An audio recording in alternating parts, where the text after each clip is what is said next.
What's up, YouTube?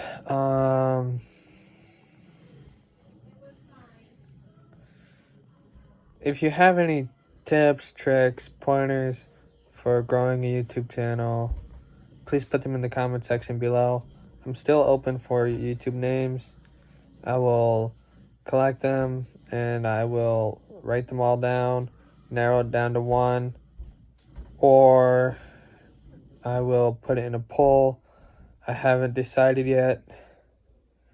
From research that I've done, in order to create a poll about the YouTube name thing, you have to have at least 500 subscribers to do a poll.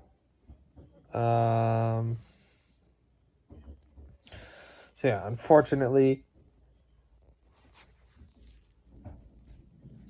I can't do a poll,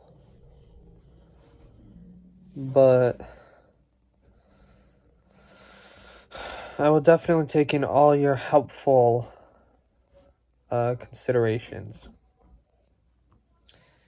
Now, back to what I was saying earlier. I am open to tips, tricks, pointers, helpful information of growing a YouTube channel. And that will be concluding this video. Much love. Peace.